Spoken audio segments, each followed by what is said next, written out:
It is one of the most recognized sports car venues in all of North America. Uphill, downhill, fast corners, slow corners. It has them all. And it is WeatherTech Raceway Laguna Seca.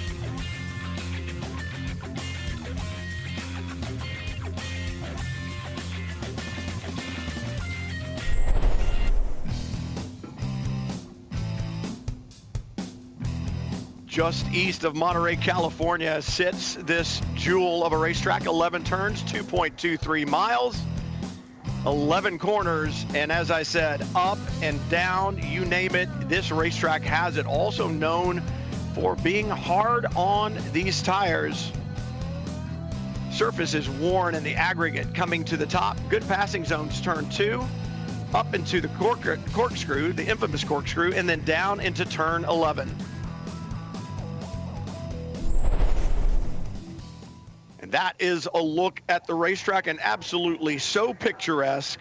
And as I said, it has just about every feature you can imagine on a racetrack, and that is why it is so challenging for the drivers of the Lamborghini Super Trofeo North American Series. 26 cars ready to attack this circuit, and the championships in the 4 different classes are incredibly close, single-digit points margins in 3 of the 4 classes. And the competition should be absolutely intense. Joining me today, Jeremy Shaw. I'm Brian Till. We'll talk you through what is round 9 of the 2021 Lamborghini Super Trofeo season. Welcome, Jeremy. Yeah, thanks very much, Brian. And we have 20. We should have 26 cars for the start of this race. We've got all of them running the same Lamborghini Huracan Super Trofeo, the Evolution version of that car. We've got 9 Pro cars. We've got 5 Pro-Ams. We've got 5 AMs and 7 LB Cup contenders. They're drivers new to the sport. Unfortunately, one of the cars will not start the race. That's kind of a 51. Claude Signoretti had an off this morning in qualifying. So starting in the 26th position or 25th on the grid will be car number 8, started by Mel Johnson. That car had some shifter problems during qualifying, so didn't set a time, so we'll start at the back. Row 12 is car number 74, Tom Kerr, alongside Scott Wellham in car number 82. Row 11, making his debut this weekend, is Indy Al Miller in car number 31, alongside Matt Dicken in car number 36. Row 10 is Michael Manella in car number 4, and Mark Rami, the LB Cup points leader, in car number 47. Row 9, 2 AM cars, Alan Metney in car number 99, Randy Saleri in car number 03. 16th on the grid, car number 33, that's John Hennessy. He has earned his first LB Cup pole position. He started fastest in the 2 sessions at Road America last time out, but those were set by practice when qualifying was rained out. Alongside him on the grid is Trevor Andrusco in car number 38. Row 9 is Ashley Harrison in car number 25, alongside Jordan Missing in car number 53. Row 6, Victor Gomez in car number 29, and Max Wearing in car number 61. 10th on the grid, Luke Berkeley, the fastest of the AM contenders, in car number 23, alongside Stephen Agakani in number 6. They had some problems in qualifying this morning. Car number 4, row number 4 is car number 48 is Alec Udell, alongside Brian Ortiz, the best of the Pro-Am pole sitters, in car number 46. Row 3, Sergio Jimenez, a winner here last year, in car number 44, alongside Dario Capitanio in car number 22. Row 2, on the outside, Stephen McAleer in car number 16, and Nelson Piquet Jr. in car number 3. On the front row of the grid for Wayne Taylor Racing in car number 1 will be Kyle Marcelli, but on the pole position for the 20th time in his 6-year start in the Lamborghini Super Trofeo. This is the 101st race in this championship. Car number 27 for Dream Racing Motorsport is Richard Antonucci. Yeah, great field, Jeremy. Round 9. 10 is tomorrow, and then the championships wrap up in Misano, Italy, with rounds 11 and 12, the World Championship. Great stories throughout this field. One of those that you touched on was on the front row, Kyle Marcelli, Danny Formal. They swept the weekend at Road America after a horrifying crash at Watkins Glen. They are fast here. They could be contenders. You know else who could be a contender, Jeremy? Nelson Piquet Jr. This is the best qualifying he's had. He did not run at Road America. The ANSA team struggled a little bit when they did run the first several rounds, and now they come back here with a vengeance. Piquet is a factor for the win, and remember, any car in between Antonucci and someone else is going to gain or take away championship points. And the championship right now, very tight indeed. Antonucci in that purple number 27 on pole. The white, blue, and black number 1, Marcelli outside, green flag waves, racing at WeatherTech Raceway. What does Marcelli have? He's going to stay there, and he's not in the championship run right now, but he wants to show that Road America was no fluke. Side by side to turn 2. See the number 1 pushed out wide, and that's what you get for being brave sometimes, Jeremy. Kyle Marcelli tried to hang on the outside of turn 2, went from second on the grid back to 4th by the time they got to turn 3. Yeah, he's trying to get a move. There was a slide there for Antonucci around. Number 3 around, that's Nelson Piquet Jr., and who else went with him? That's back in turn 3 is where the big schmozzle was. The 33, John Hennessy, the 4 and the 03 of Randy Solari in there as well. And I think Solari may have damage to the right rear of his Lamborghini. That's most Piquet. There is number 3 car of Nelson Piquet. He's off as well, unable yet to get that car going again. But more damage, you can say, from number 03 of Randy Solari. So we'll look back and see what happens in turn 3. It's pretty easy to tell. The 47 into the back of the 33, and then that just takes others with them. And so Mark Kwame just pushing a little too hard, and then into turn 4 about the same time. I couldn't tell if the 22 perhaps got into the back of Nelson Piquet Jr., but Piquet with a long slide, I thought he was going to catch it.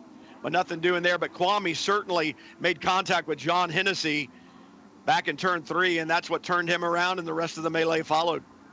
Sheesh, what a messy first lap then. This would be a full course caution, of course. So that's not the way this race wanted to start, and that's a shame. I think there was contact between Capitano in car number 22 and Nelson Piquet Jr. in car number 3 that sent that car spinning in turn 3, but behind. Yeah, that was a big mistake by Mark Kwame there, and he ends the day for Randy Solari and has put another couple of cars to the back of the field as well. Mark Kwame and Terry Olson had been on a tear in the middle of the season. 4 wins in a row, leading the championship, and the 61 car with a problem as well, Max Weering. Yeah, with a flat right rear tire as well on that car as well. Was that a separate incident? Because he shouldn't have been in the middle of that little schmozzle. He should have been ahead of them when that tangle happened at turn 3. So I'm not quite sure what happened to Max Weering, but clearly that left rear tire on that number 61 car is well awry. See if we can see what happened. Weering looks inside the 53, and that's no place to try to get that done. It looks like when the car bounces up in the air and comes down, it literally pulls that left rear Pirelli tire off the rim, Jeremy. Yeah, it did. That was a mistake there for Max Weering, just diving down the inside, going to turn 10. It's awfully difficult to make place to make a pass, so you've got to be totally committed. I think he was trying to get out of making the move, but it was too late. The car bounds across the road and up in the air, and as it lands just on that left rear wheel, just a little bit unfortunate there for Max Weering, but I think it was a mistake that led to that, and another disappointing day for the young Dutchman. Well, a crazy first lap. We go full course caution. Before we complete one lap, we saw 4 cars, maybe even 5, involved in turn 3. We saw Nelson Piquet Jr. with his spin, perhaps contact, Dario Capitano creating that issue for Nelson Piquet Jr. in turn 4. And then we get around to turn 10, and the problem for Max Weering there. I wonder if the yellow was not already displayed there for that incident with Max Weering in turn 10, and perhaps tried to make the move, realized the yellow was there, everybody was slowing up, and it was just too late. So this racetrack is challenging to drive on in the best of times, but when something goes wrong, you're all packed up and you go full course caution. When you're nose to tail, especially in these low-slung Lamborghini Super Trofeo Huracans, sometimes it's hard to see those corner stands and the double yellow flags that may be out. Not a good first lap any way you look at it, Jeremy. No, it really wasn't there, and a whole bunch of dramas there. Randy Solari's out of that 03 car. That's a shame. He qualified quite well there, right in the middle of the pack there in that number 03, in the 17th position, 4th in the AM category, but ahead of Alan Metney, who's shown good pace for this season. His first year in Lamborghinis. Randy was the champion last year in the LB Cup category, moving up this year to the AM class for Wayne Taylor Racing, but his race clearly over barely before it started. And Randy Solari's body language told me that he was not pleased. Obviously, he was an innocent bystander in that. And you would think he would have gotten into the left side of the AMR rapid response vehicle, but he walked around to the right side, and I wonder if perhaps he wasn't looking for an offender on the racetrack to perhaps shake his fist at. So Solari is out early, as you said, after a good qualifying run. But let's talk about this championship. The championships, I should say, Jeremy, that are on the line right now. In 3 of the 4 championships, there is a Pro Driver Championship, Pro-Am, Am Driver Championship, and LB Cup Driver Championship. In 3 of those 4, championship lead is single-digit points. In the Pro category, Stephen McAleer just 5 points behind Richard Antonucci. Antonucci had been magic in the first part of the season, but had some problems as of late, and McAleer is charged. An incident there in turn 3. You can see why Randy Solari tries to go around the outside, and he just gets caught up. There was really nowhere for him to go as he tries to go around the high side of all of that. All of that issue there caused by the 47 and indeed the 22 into the back of the 4, or the 3, I should say, of Nelson Piquet Jr. Piquet goes around. The gravel at WeatherTech Raceway Laguna Seca is awesome for saving big incidents, but it also gets you stuck. And then Max Weering tries to dive late inside the 53 into turn 10. Up and over the curb, the car comes down. Low pressure in these tires right now. They hadn't even had a chance to get up to tire temperature and therefore tire pressure, and it pulls that Pirelli right off of the rim for Max Weering in the 61. Yeah, with cars off all the way around the racetrack, it's certainly going to take a while to clean up all this mess with various different cars requiring flat toes. It's the most unfortunate way to start that race, and for you've got to feel sorry certainly for Randy Solari and John Hennessy. There's completely innocent victims there. I'm sure that will result in a penalty for Michael Manella in car number 4, making that contact there in turn 3 and precipitating that multi-car accident. And we'll have to see what the stewards will think of that incident also between Capitano and Piquet. Piquet, by the way, was able to get going again. He came into the pits at the end of that first lap, I believe, or maybe he didn't, but he is going again, and he is back on the lead lap. John Hennessy has got his car back to the pits as well, car number 33. He's currently shown, though, as 1 lap behind the race leaders. Piquet, though, is still on the same lap as the overall leaders with 3 laps in the books. Well, and I'll tell you, Jeremy, this isn't good news for anyone because you want to be racing. But here's the thing as well. Kyle Marcelli in the number 1 wants to chase down Richard Antonucci. Antonucci excels at starts and restarts. He's one of the drivers that helped develop this Lamborghini Super Trofeo Huracan Evo. So he knows the car so well, and all year long, his hallmark has been starts and restarts. What Kyle Marcelli wants is a lot of green flag running to see if he can get Richard Antonucci to burn those Pirelli tires off of the number 27 just in front. And for the number 16 of Stephen McAleer, he wants Marcelli out of the way. McAleer second in the championship, but third on the racetrack in that Bud Light number 16, the light blue and white Lamborghini running in the 3rd position. He wants Marcelli out of the way. He needs to finish in front of Antonucci if he wants to keep closing down in this championship in the latter part of the season. And that's just the story in the Pro category. Yeah, that's right. In Pro-Am, Brandon Godovic and Brian Ortiz, they drive the number 46 car for Precision Performance Motorsports. They've got a pretty handy lead in that category coming into this weekend. And Brian Ortiz leads that class as well now in 6th position overall.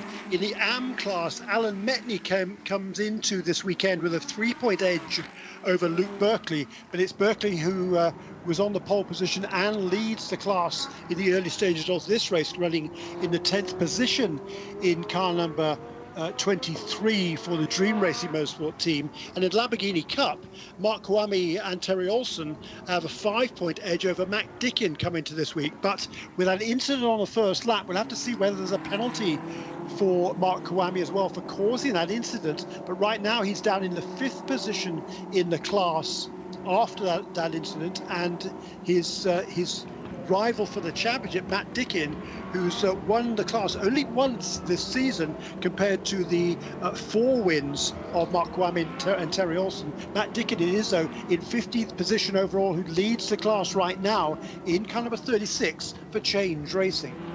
And you talked about the AM Driver Championship, Alan Metney with that slim lead over 17-year-old Luke Berkeley. And Alan Metney in the unenviable position of leading 2 professional championships in motorsports right now. I say unenviable position because one series is racing here at WeatherTech Raceway Laguna Seca. The other is racing at Indianapolis this weekend. And Alan Metney will compete in both, and that means he's going to have to sacrifice a little bit in both championships. Here, he'll miss tomorrow's race, but will get last place points because he is qualified for that race. He just won't start it. In Indianapolis, he will miss 1 of 3 races, but he leads that championship handily there. So here's a guy who has poured out his heart and soul into motorsports, done everything he needed to do to lead both championships, and now he's going to have to sacrifice a little bit of both on this weekend because of scheduling conflicts, races on top of races. Yeah, and when the season began, that wouldn't have been a problem, but there were, because of the COVID pandemic, several of the races were confirmed at a late date, which was Indianapolis, although apparently that was on the schedule initially, just hadn't been announced. But this race was certainly put back several months from when it should have been, so that created a clash. And so hats off to IMSA there for trying to facilitate Alan Metney as best they can. But we're getting ready now for a restart with 38 minutes remaining. Safety car onto pit road. Antonucci said can't stay with him, and it's interesting.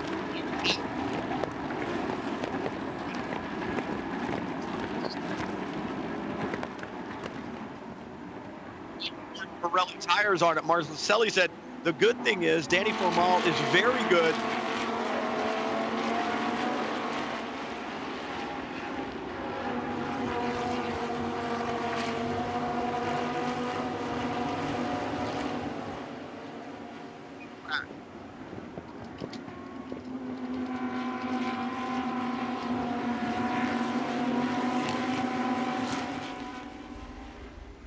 As is the white number 48 of Alec Udell, sitting 7th.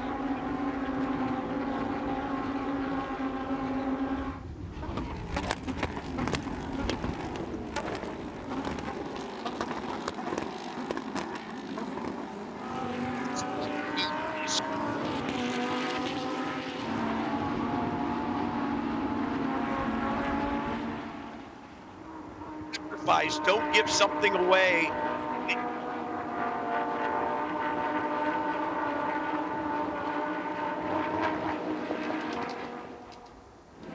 Capitano and the 47 Mark Kwame will get driving leads for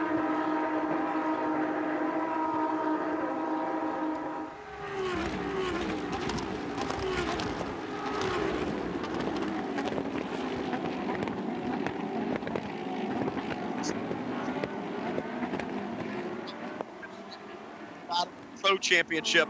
Looking a little bit further back, Brian Ortiz in the 46, running 7th over.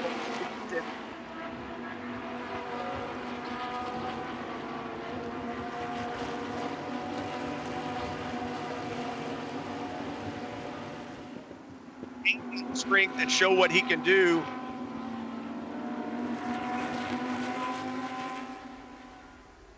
Formula cars, this is very different for Jordan as his mirror of that.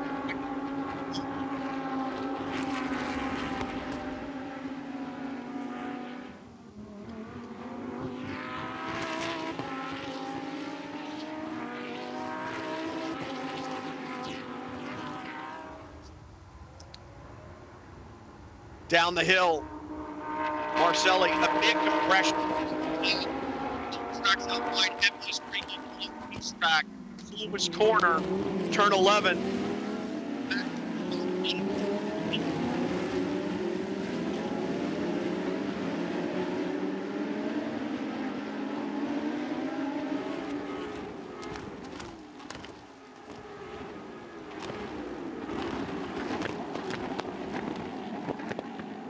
Down into turn 2, the Andretti hairpin, looking a little further back. Alec Udell now has been passed. Well, no, has got back past the 46, I should say.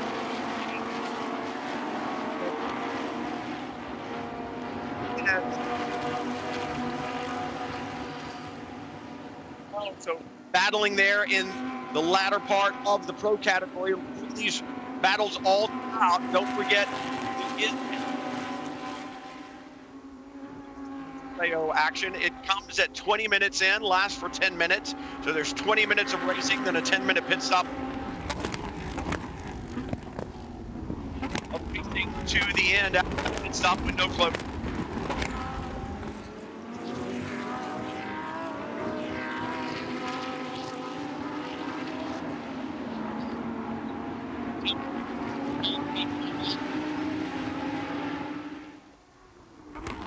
Connie and the number 6 being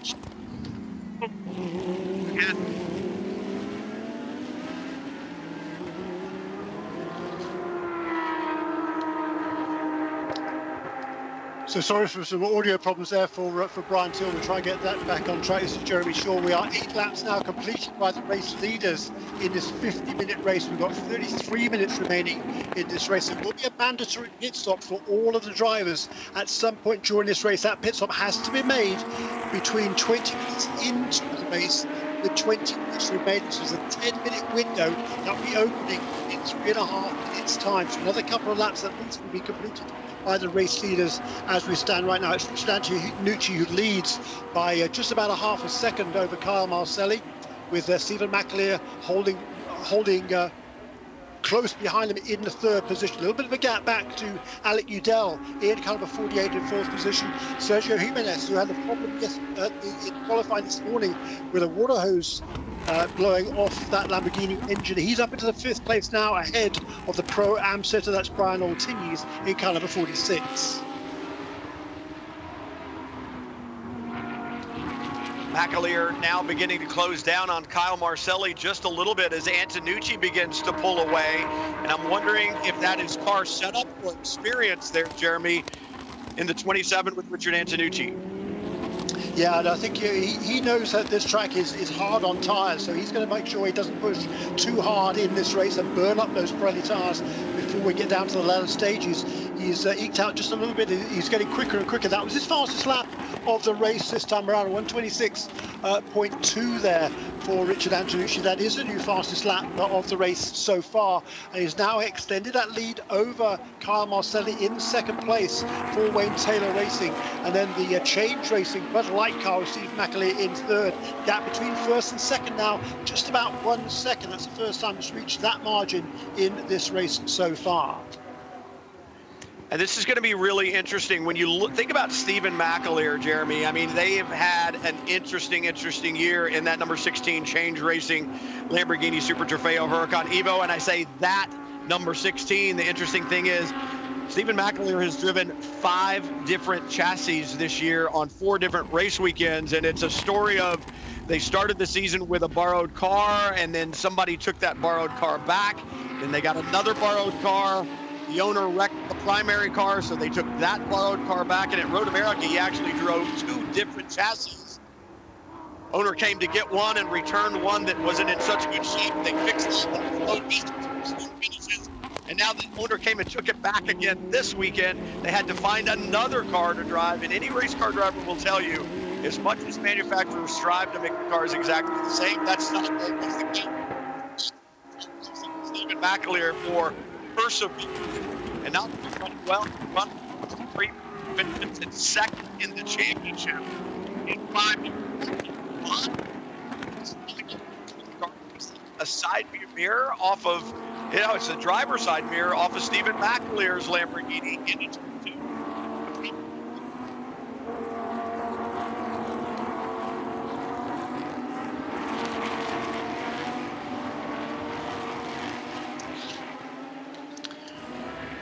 So 10 laps now completed. The window for the pit stops will be open in just a half a minute's time. So by the end of this lap, the pit stops can be made. We've already seen a pit stop for car number 22. That was Dario Capitano, and that was a penalty as a result of that incident on the first lap. So he has come in, served that drive-through penalty, and resumed in the 16th position. There's a wing mirror flying off that number 16 car of Stephen McAleer. It's been a busy season for that team, but he's still running there in the third position. He's pulled out a goodly margin now over Alec Udell, who runs fourth for Kelly Moss Road Racing, car number 48.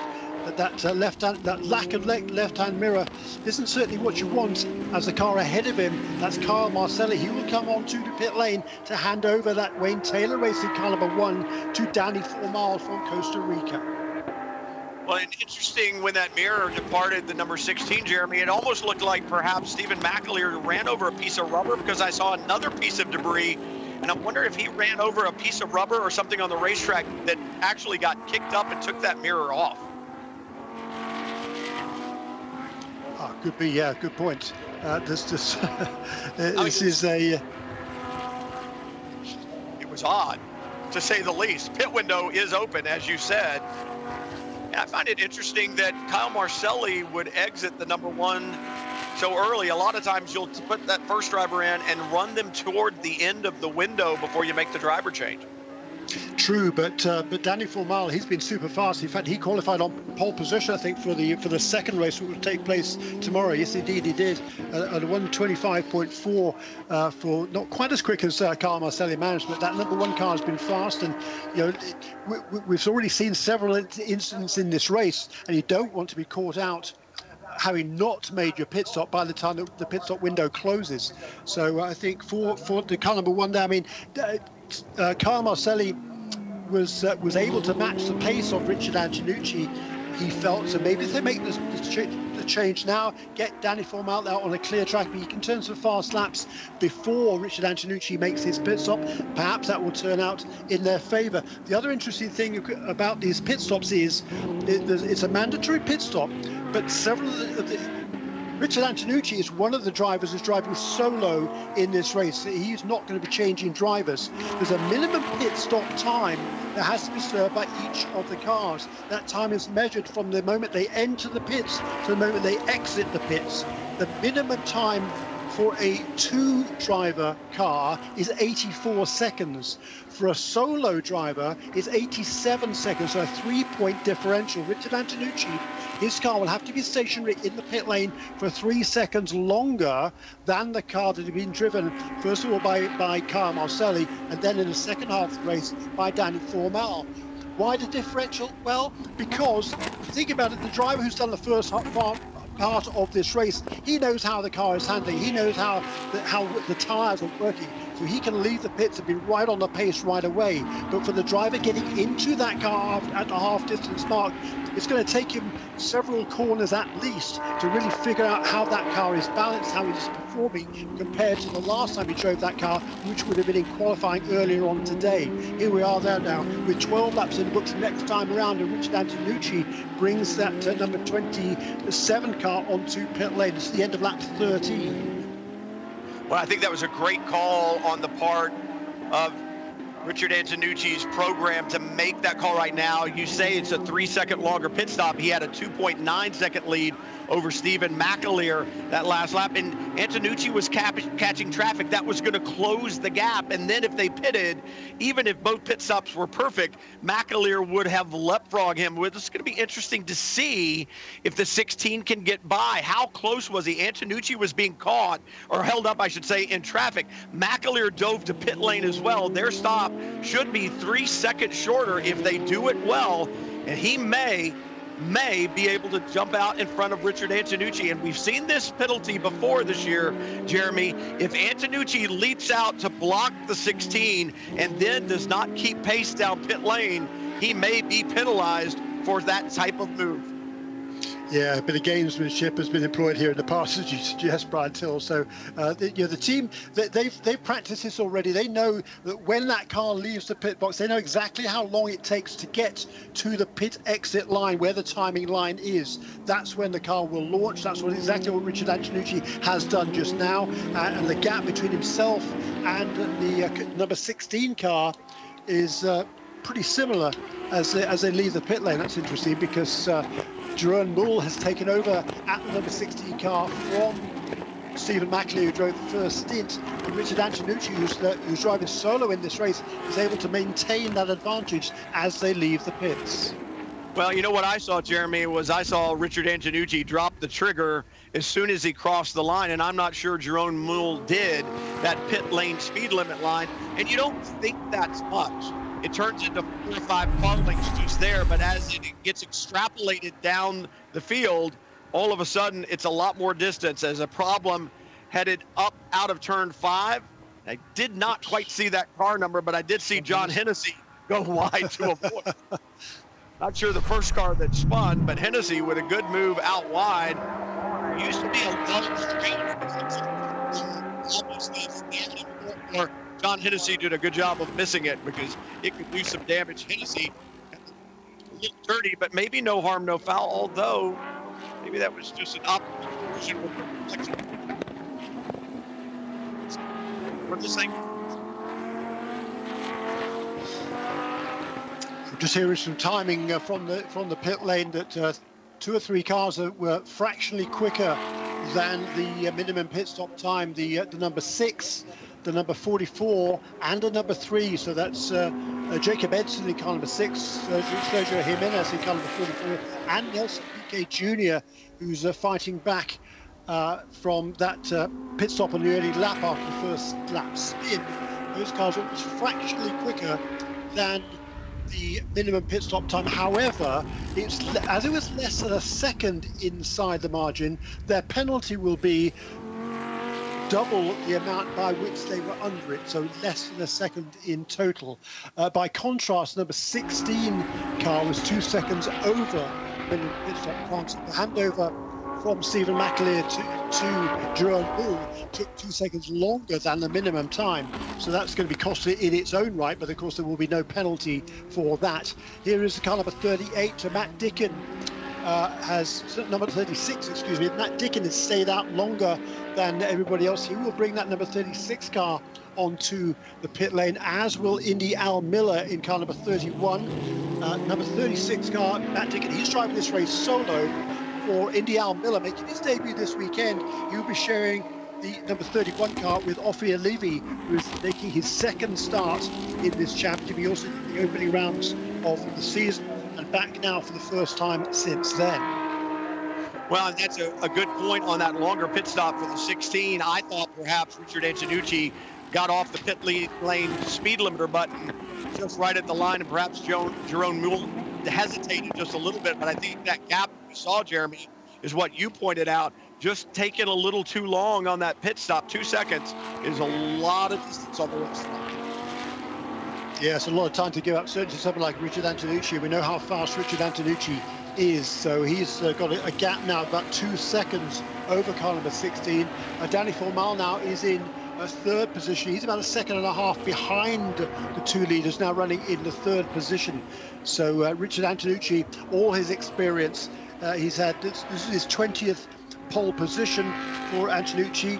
He's had 18 overall wins in the past as well, so he is the most successful driver in terms of wins in this series, and he's running out front now. He had a difficult weekend last time out at Road America, where he's involved in a crash in practice and had to start share a different car for the race. Had 2 poor results there, but bouncing back here in perfect style in that Bitbull car number 27, the Dream Racing Motorsport. Right now, it's Antonucci as the pit stops have cycled through. Antonucci out front, then 48 of Alec Udell with the run. Had a problem in qualifying, broken axle.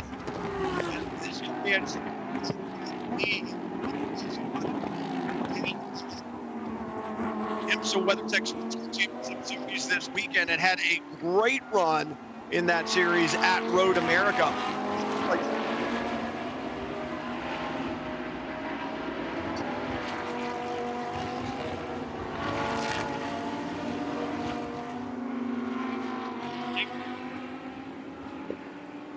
You want to time it, Jeremy, but very, very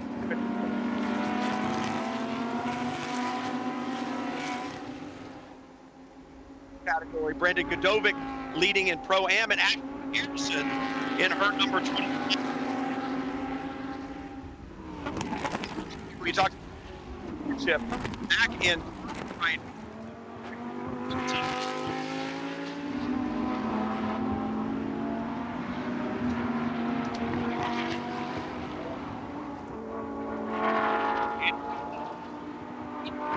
Here, Jeremy, as I'm down in 11, a couple of cars in Lone Bull lurking light blue. Needs to get close and see if he can take.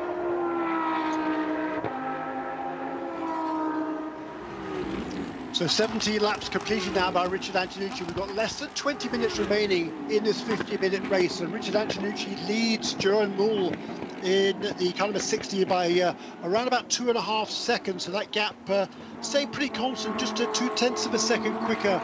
That on that last lap was Richard Antonucci than the second place car. Danny Formal runs another 1.5 seconds back in the third position, and close behind Danny Formal is Alec Udell, who's having a good run in the fourth position in car number 48, and also trying to make up a slight deficit on them is Jacob Edson, who's taken over from Stephen Agakani in car number 6, rounding out the top 5. Brandon Godovic runs 6th overall, best on the Pro-Am cars, ahead of Sergio Jimenez by not very much, and then behind them are the second and third place cars in Pro-Am. That's Jordan Missig in car number 53 for Wayne Taylor Racing, and Victor Gomez for Change Racing in car number 29. Victor Gomez is running second in the points in Pro-Am, which Brandon Godovic has got a pretty handy lead in that class coming into this weekend and in this race as well. Some lappery going on here for the second place car. Jerome Moore trying to work his way past a couple of slower cars. He does that coming into turn 11, and that's going to hand a bit more of an advantage to Richard Antonucci as he crosses the line to complete lap 18. And this lap around for Antonucci was a 1:28.4. His fastest lap of the race set a little while ago at 1:26.9. That was just before the round of pit stops.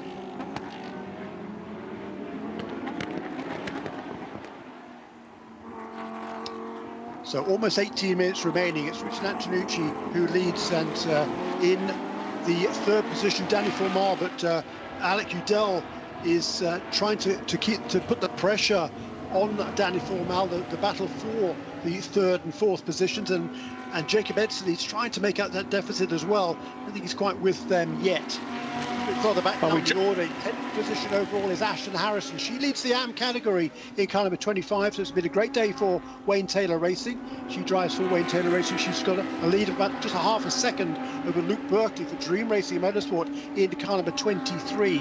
Farther back again, Bart Collins now it is who leads in LB Cup in car number 4 for MCR Racing, but he's barely ahead of Matt Dickin in car number 36. That's a great battle for the lead in LB Cup for 17th and 18th positions overall. There is a spin for Tom Kerr, who's running back in the 22nd position, and he's looped it coming out of turn 3. That's a pretty dangerous location. Yeah, that's a scary place to be on the racetrack, Jeremy, especially when you're facing backwards. You could see the problems coming, but the other cars have a hard time seeing you until they get to the apex, and some of those times it could be too little, too late. I think Richard Antonucci, really the benefactor of that traffic we saw over the last couple of laps. He was able to get through it. Oh, and don't pull over into the gravel. 74 car in the gravel. The gravel's there for a reason. It's deep and it slows the cars down, and if you pull too far into it, you're going to get stuck. 74 right now trying to get turned around. Tom Kerr trying to get to a place where he can see, find a safe way back onto the racetrack. Somewhat unconventional, but he's managed to do it, Brian, so he's back underway again. And no harm, no foul. He didn't hit anything solid, so Tom Kerr was able to continue there in car number 74. But that was a scary moment for some of the cars that were coming around that corner and seeing that car coming back towards them, albeit off the racetrack. Well, I can tell you, turn 3, one of the most frustrating corners on the entire racetrack. It has never had any grip, and whether that was 30 years ago, 20 years ago, 10 years ago, or last week, it's always been that way, and a very frustrating corner, to say the least. Not only is it easy to spin a car there, it's easy to overdrive it and really heat up and abuse these Pirelli tires, and that's where a lot of this tire degradation that you hear about comes from, is getting into these areas where there's little traction, but being greedy with it and trying to get something that just isn't there. And the drivers will tell you, it's really hard to feel if you're overdriving the car or underdriving the car. Certain areas of this racetrack, especially like in turn 3, it's kind of like ice. You can't tell whether you're overloaded or underloaded, and it's real easy to overdrive the car, therefore slide it and really punish the tires. Indeed so. It is such a tricky corner. It looks one of the most innocuous corners on the track, but you're right. But there's something about turn 3 that just makes it very, very tricky. It's virtually flat. There's no camber at all in that corner, unlike at turn 5, as the cars begin to head up the hill to the VP Fuels bridge and turn 6. There's a good bit of camber to help you there, but there's none at all in turn 3, Brian, is there? No, none at all. It's flat as can be. And it's just, I can't even begin to tell you how frustrating. It's really interesting. I've talked to a lot of drivers in the paddock this weekend throughout the different series, and or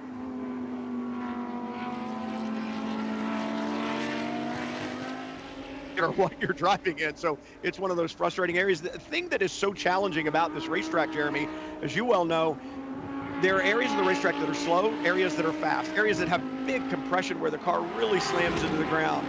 Turn 6, turn 9, turn 10, and then areas that are so slow where you need mechanical grip, like turn 11, the Andretti hairpin, turn 2, and turn 3, and it's really hard to get a car that will work in all that different diversity as far as the different layouts go here at WeatherTech Raceway. Yeah, it is. But that's what makes it so challenging. That's what makes it so fun. We've got a couple of changes of positions here. A little bit further down the order in the 10th position now, Luke Berkeley has just managed to find a way past Ashton Harrison on that last lap. So we've got a new leader now in the AM category. Car number 23, the youngster Luke Berkeley, who is from Davie, Florida, just 17 years of age, driving for the Dream Racing Motorsport team and representing the Broward, South Florida Lamborghini dealer. He's now in the class lead, and that would put him into the points lead if those positions, if he can maintain that to the end of this race. Luke Berkeley came into this weekend with a 3-point deficit to Alan Metney. He did put the car on pole position, however, for this race. That is worth 1 championship point. The difference between first and second is 3. So from a 3-point deficit, if this positions stay as they are now, Luke Berkeley will lead in AM going into the final races, 3 races of the season, 1 more tomorrow. In that number 23 car. In LB Cup, meanwhile, Bart Collins he's still maintaining that edge over Matt Dickin in second place. Number 4 car still leads in LB Cup in the 16th position overall right now. Yeah, and that was another one of those championship. LB Cup was so close. Mark Kwame, Terry Olson led it, and now 5 points that they had in hand when they came in here is gone. When you look at the current running order right now in LB Cup with Collins, Dickin, Hennessy, and then Olson being shown 4th in the category right now in his 47. Yeah, and fourth place, that's worth the 8 points. Second place, which is where Dickin is now, is 12 points. That's a 4-point differential. What do you say the gap was coming in this weekend? Yeah, it was 5. Yeah. So he couldn't get much tighter there. Well, yeah, and now it's about picking up 1 position. If you're Terry Olson, can I get past John Hennessy? But I think Hennessy may be well in front right now by looking at timing and scoring, so that's not going to happen. But that math is going on throughout 3 of the 4 championships right now. Every single point matters. I know that sounds like a cliche, but it does when you come here in single points lead differences, and it's like second is better than third, third is better than fourth. It may only be 2 points, it may only be 4 points, but that could be the difference in a championship. Yeah, that's right. And it's 12 races long, this championship, 15 points for a win each time, plus 1 point for pole position. And so there's still 3 races remaining after today. But for Richard Antonucci, he's doing exactly what he needs to do right now. He started on the pole position for this race. He's leading pretty much flag to flag, aside from the pit stops, but he's certainly maintained his advantage over all the other pro contenders in this race. He now leads by about 2.3 seconds over Jerome Mull in that number 16 car for Change Racing. The Bud Light car is in second position. So we see a puff of dust there next to turn 5. It was the race leader, Richard Antonucci. He's losing all the road to maintain that edge at the moment. 10 minutes remaining in this race. Here's the problem, as we've watched all season long with Richard Antonucci and his skill and experience behind the wheel of one of these Lamborghini Super Trofeo Huracan Evos, and that is, if you let him get out front, it's really hard to reel him in. If you can stay close, if you can put pressure on him, he's a driver that you can force into an error from time to time. You can race him hard, he'll race you clean, he'll race you aggressively, but it's not that he's infallible. What I think Antonucci's strength is he is so good at these starts and restarts. He's able to pull out a gap and never gives you the opportunity to pressure into a mistake, or seldom does, and it may take lap traffic. We could see that, Jeremy, as Richard Antonucci in that purple 27 through turn 3 has traffic in front, and Jerome Mull has not let him get away. 2.5 seconds in front the last time at the line, and I think that may be closing, and lap traffic may help. It may help because the gap has been pretty constant. It's varied by a few tenths of a second, but not much more than that. It was 2.3 seconds when after they completed their pit stops and came back fully up to speed with the other contenders having made their stops. So it's changed very little in the intervening 8 laps now, as we see a spin there for, is that? There's several black cars in this race, so I'm not going to.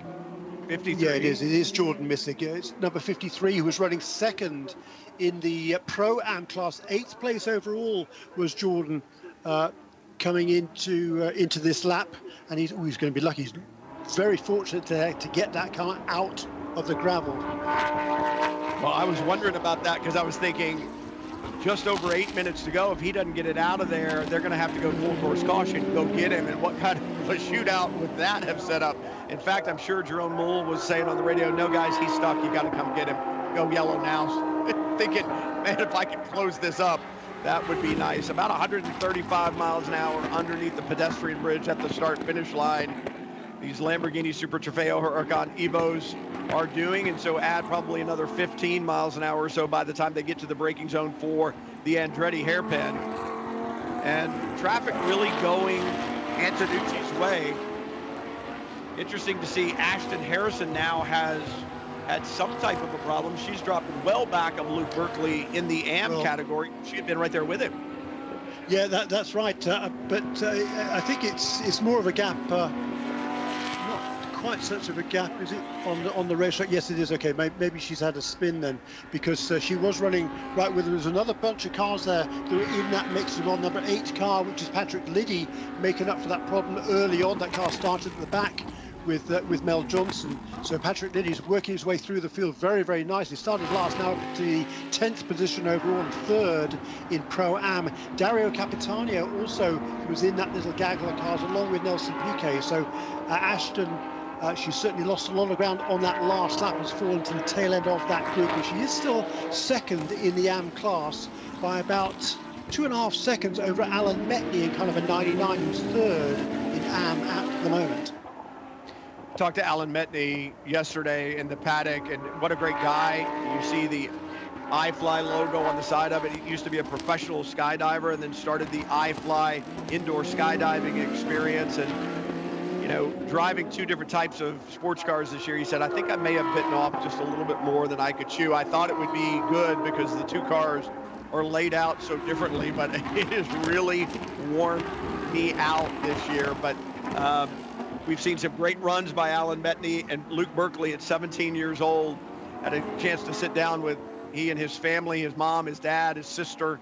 Sister's in medical school at USC, and dad an attorney down in Florida. And Luke's like, you know, I've kind of gotten some of my thinking and my analyzation skills from my family. Obviously, serious IQs in that Berkeley family, I would say, after listing the professions that they're in and seeking. But just an impressive young man, mature well beyond his years, and very little time in a car. Just started going to track days 2 years ago at 15 years old in a personal car, and then moved into a Formula car to do some testing in Florida, and then, you know, got together with Dream Racing and got a chance to drive one of their Lamborghinis and just kind of fell in love with it. And they've taken him under their wing, and they're, you know, he's done just a spectacular job. Enrico Bertaggia just says, owner of Dream Racing, says he's an impressive young man. He's going with me. I'm taking him. His parents are going to stay here as we go to Misano for the World Finals. They're trusting me to take him there, and I told him that I will take care of the son as I have all year long. And just really impressive to see young guys like that doing battle with more experienced veterans like an Alan Metney or somebody like Ashton Harrison and her Harrison contracting with Wayne Taylor Racing Entry, who has won 2 times this year. That category, that Pro-Am category, or the Am category, I should say, has really, really had some good competition, Jeremy. It has, hasn't it? And it's great to see. And I tell you what, for Luke Berkeley to be driving a Lamborghini at 17 years of age is, yeah, hats off to him. I bet he is enjoying it. He damn well better be enjoying it, I can tell you, from my perspective. But he's taking full advantage of the opportunity, and that's the crucial point here. Just look at the back, the battle for the lead there. There's not that much all of a sudden between those first two. With Richard Antonucci, the gap now is down to, it's been halved all of a sudden. It's just over a second between Antonucci and Moule as they head into the final 4 minutes of this race. And Dario Capitano having a good go in that purple number 22. Easy to get confused with the 27 of Richard Antonucci. Having quite the scrap with that light blue and fluorescent orange number 8 of Patrick Liddy just in front. Liddy in a Pro-Am entry, Capitano in the Pro category car, but Liddy, I mean, they were side by side through 3 and 4. Liddy's gotten by and kind of set sail. Yeah, Patrick Liddy is pretty impressive. I mean, he did very, very few laps yesterday. Hasn't driven this car since the opening race of the season, which was way long time ago, wasn't it? Back in May at Circuit of the Americas. So hopping into that car this weekend, and he was originally due to drive the 31 car with the same team, the O'Gara Motorsport US Racetronics team, based in Southern California. So a home race for that team, but when Ophir Levy decided to drive his car, number 31 car, with Indy Al Miller, who's a long-time buddy, then Mel Johnson decided, hey, in that case, come drive with me, Patrick. And they had some problems yesterday in that car with the engine just wasn't performing properly. They changed the engine overnight. They had a problem in the qualifying session this morning. So really, this is the first time that Patrick has been able to drive this car in anger. Well, I know he did it in the second qualifying session, actually. He will start 4th overall tomorrow. It's been a really good run for Patrick Liddy today. It's also been a good run for this man, Bart Collins, who's taken over from Michael Manella in a number 4 car for MCR Racing, heading down the hill now, but Matt Dickin is right behind him, number 4 and number 36. That is a battle for the LB Cup class with now just over 2 minutes remaining in this race. And right now, Matt Dickin in the 36, heading into turn 11, really putting pressure on the back of the number 4 of Collins as Antonucci, with under 2 minutes to go, heads down into the Andretti hairpin, and Jerome Moule has closed to within less than 2 seconds. But he's going to need some help. I think catching Richard Antonucci is one thing. Passing him on this very tricky WeatherTech Raceway Laguna Seca layout is something entirely different. Yeah, that's a very fair point, Brian Till, no question about it. And on that last lap, Richard Antonucci is able to extend that gap just by another couple of tenths of a second as this battle heads towards turn 5. And Bart Collins, it might be the biggest lead he's had for most of this race. It's now maybe 8-10 car lengths as he heads up the hill over the number 36, of Matt Dickin. Well, as the 4-car train heads out of turn 6 and up the hill to the corkscrew, The last two cars in line are fighting for the final position on the pro podium. That's the number 1, Danny Formal, the blue and black number 1. Prestige Performance Motorsports entry out of Wayne Taylor Racing Stables.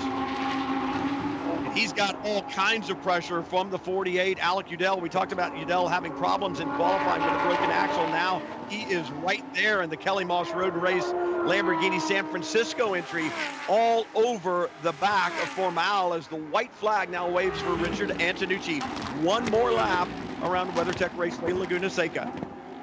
Yeah, and the gap out to 2 seconds again now then, so the kind of the regular margin between those two and head into this final lap. And there's 15 cars I think on the lead lap right now, but that battle there's other battles are continuing behind them. But Richard Antonucci, he's broken the camel's back here. He's extended that lead, and he's now just got one more lap, less than one lap remaining, to take home what would be his 19th victory in these cars, dating back to his debut in 2013. And it would be his 5th victory on the season. We're not going to give him to him yet because you got to make it all the way around. Fallen victim to that type of thing before in motorsports, so it won't happen here. But Antonucci, as he dives out of the corkscrew, could almost coast from here. Probably wouldn't come home with the victory. Jerome Null still within 2 seconds of the back of the number 27. But for Dream Racing and Lamborghini Las Vegas, they are staring quite strongly at victory number 5 on the season. And for Antonucci out of turn 11, the final time, Mull, nothing doing there. 5 victories. Richard Antonucci, Dream Racing, Lamborghini Las Vegas in the 2021 season. And for Jerome Mull and Stephen McAleer, they come up just short in their 5th different chassis of the season. The number 4, Mark Collins, flashes across the line. He'll take the win in LB Cup. You talk about a good weekend for Dream Racing. Did the 48 get past? No, the 6 of Jacob Edson got in there as well. That was close. Where did Edson come from on the final lap? Formal takes the final podium position in pro, but Jacob Edson slides up into 4th. Alec Udell back to 5th. Godovic takes the win in Pro-Am. And Luke Berkeley, the 17-year-old, I talk about a good day for Dream Racing. Lamborghini Broward this time will celebrate with Dream Racing as Luke Berkeley takes his 3rd victory on the season. And what an impressive year this has been so far. And it is not over for the 17-year-old from Florida.